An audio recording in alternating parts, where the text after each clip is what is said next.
kembali di video ini kita akan bahas 16 menit NIS. Nah, pada materi kali ini kita akan bahas dua materi, yaitu yang pertama tools, yang kedua support tarif connection support.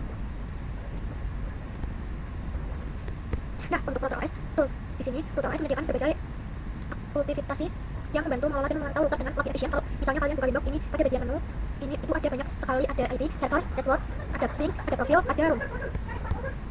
Nah, kalau sudah di sini ada namanya torch. Nah, torch ini digunakan untuk memantau traffic dari sebuah paket melalui interface. Yang kedua ada real time monitoring tools, dan yang ketiga ada yang dapat memantau lalu lintas yang diklasifikasikan berdasarkan alamat petolak IP sumber atau alamat tujuan IP, IPv4 dan IPv6. Nah, di sini ada yang namanya grabs. Nah, grabs itu digunakan untuk monitoring traffic yang melewati interface dalam waktu tertentu. Traffic rata-rata diambil tiap interval 5 menit sekali. Selalu dapat digunakan untuk monitoring pengguna, CPU, memori, dan set. Ini adalah monitoringnya. Nah, di grabs ini kita bisa melihat hasil monitoring grabs lalu melalui dua cara, yaitu yang pertama window kalau bisa ke menu tools lalu ke grabs dan interface grabs, lalu kalian ke grabs lalu https router IP lalu grabs. Di sini ada traffic system research, yaitu ada CPU, USG, memory, user, dan disk. Nah, di sini untuk materi yang kedua yaitu support drift akan dibuat secara otomatis apabila terjadi kerusakan perangkat transit image oleh proses BAC sebelum mengirim ke Mikrotik.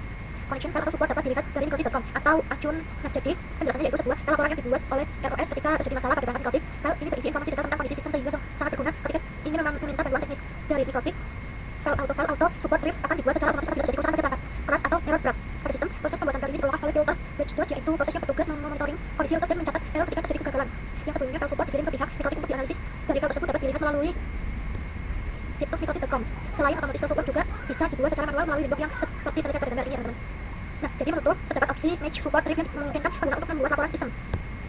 Nah, lalu untuk connection support, sebelum menggunakan support mikrotik.com, cek threshold pada router, disarankan untuk memberikan not pada setiap support yang kita report. Lalu jelaskan serinci mungkin sehingga dapat memudahkan Mikrotik, dan yang terakhir sertakan diagram jaringan Anda untuk selengkapnya. Bisa dilihat di link https mikrotik.com/support. Nah, sekian dari saya pembahasan 15. Kurang lebihnya mohon maaf apabila ada